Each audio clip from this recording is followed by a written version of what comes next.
In this video, we are going to color in our mythographic books. You ready? Let's go. So as I started coloring these crystals on here, I really wanted it to have like a cosmic rainbow look. That's why I went with pink, blue, yellow, and purple. So I used different shade variations of those four colors. You'll find them in the just say in the description section of this video. But the key I learned when coloring crystals is to make sure that you don't let the crystals or like the colors touch each other. Meaning that if you have yellow on one crystal, the crystal that's touching it right next to it, don't put the color yellow right next to it. Use variations of the colors on each side of the crystal. One thing that I wish I had been able to do just a little bit better as I sit back and I look at the picture is I wish I had shaded the color out just a little bit more.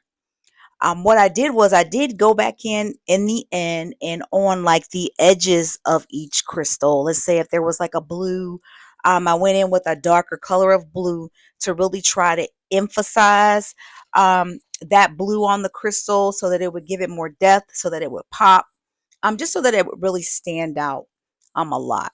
So what you see again here is me just using um, variations of like blue, purple, pink, and yellow just to color on the different sides of the crystal. And again, I wanted that rainbow cosmic look.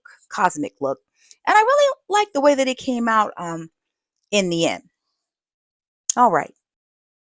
Now, one thing I did fail to mention is that I'm using polychromos on this picture. I say that because I've always used Prismacolors and I'm trying to get used to using my new polychromos set of pencils. I can say that I definitely like them. They're definitely a lot different than Prismacolors. But like I've told a couple of other people, I think we're going to be a house divided in the Fox's Den because I can tell that these pencils work well together. But based on my skill level right now, sometimes I'll grab my Prismas and then sometimes I'm like, you know what? Let me go ahead and try my Polychromos on this particular picture. And that's what I did for the entire picture, was use my Polychromos when I needed pencil work. Now, one thing I will say, I really didn't find like a light lilac or purple type color. And maybe it was just me. Maybe I am heavy-handed when I do lay down color. So that could have been the problem too. I'm sitting here and I'm looking at this lighting as I was coloring. It was a beautiful day. I was looking outside, but I should have turned on my video light. Okay? That's what I should have done. But all right. That's all I have to say for this segment. Again, you'll just see me coloring those crystals. Okay, I do want to say one more thing. So the first time I ever tried to even attempt to color a crystal was doing the one color challenge and the color was gray. So that's how what prompted me to do it, and I really did enjoy it, but I was looking forward to coloring crystals using different color variations, and I definitely went all out. I mean, four colors, give me a break. I'm new to this. You don't start with four colors. So, don't be like me. Don't just jump in head first, shallow end of water. I know the next picture that I color, I'm probably only going to use two shades of a color. I also want to mention that I used a white pencil. Look, I see myself doing it right now to shade out the color if it was too dark. And I also went in with an electric eraser as well. All right.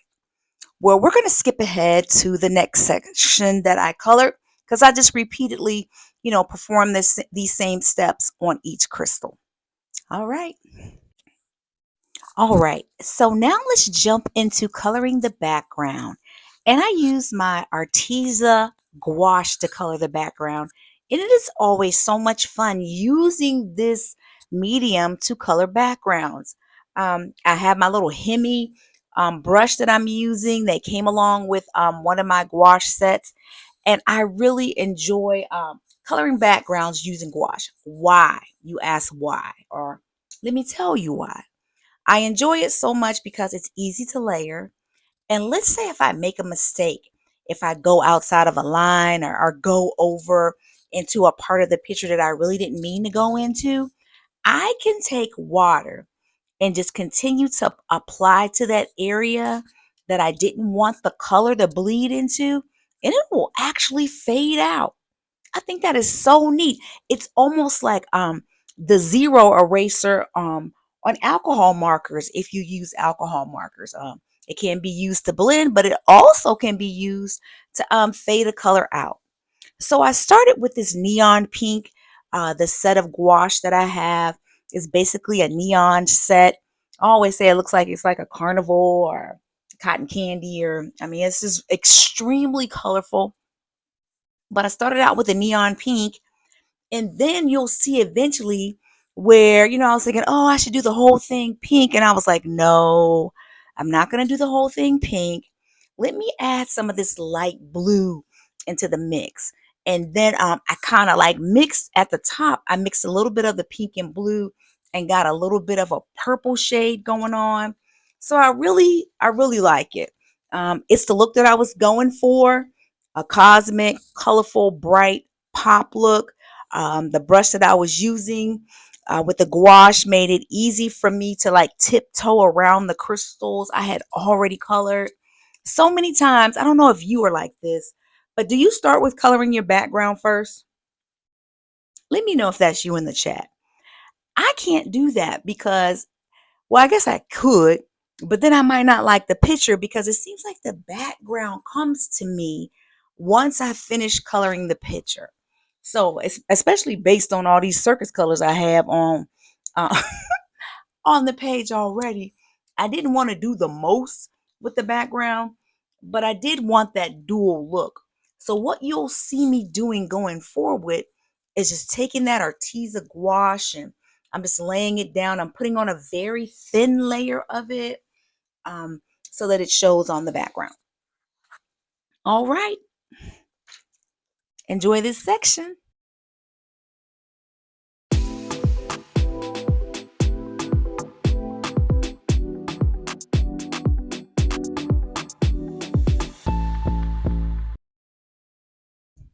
All right, so what I'm doing here is I'm starting to color in the different flowers that are on this page.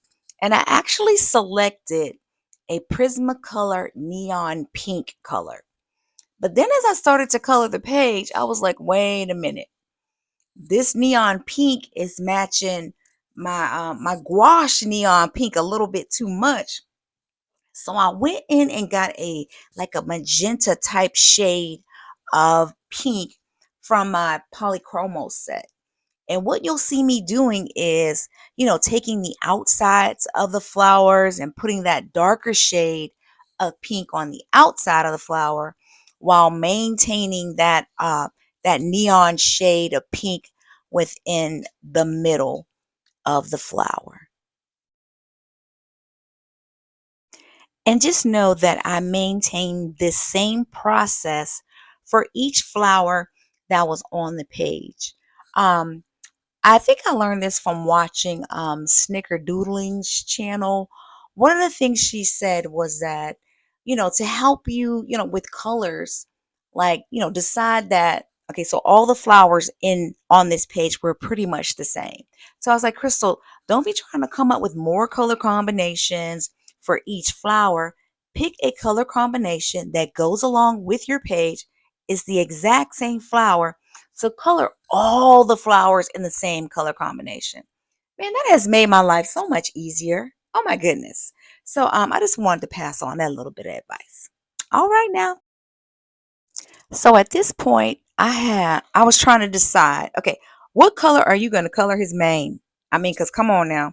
You already have a lot going on, but what color are you going to make this mane that's looking like water that's cascading from his body? So I actually went with a light neon green because it's part of the Arteza gouache set, and I actually really liked it. I kept watering it down though, and I didn't put it all over. the horse. I was calling him Pegasus, but I might call him Peg the Stallion. I'm not sure yet. But I just colored his mane that light neon green. I didn't color his body. I had already kind of started coloring like his head like a light grayish, but I eventually ended up putting like that neon green on him as well. So what you see here is me applying that neon green to, like his little hooves with the little, what do you call that, hair, extended hair, and also just to his mane, that's that water. What I also did, if you can notice, is that the little objects that you're supposed to find, I just colored them all gold, period, gold. A shiny metallic gold pen. I just colored them that color gold. And what you see me doing here is I'm getting out my metallic purple paint and all like the little cosmic moon stars or whatever you want to call them. I just took a little bit of that purple metallic paint. I felt as though it would just kind of finish it off some, and keeping with the theme of that cosmic neon color that I was going for in this mythographic piece with Peg the Stallion. There we go, Peg the Stallion. All right, y'all.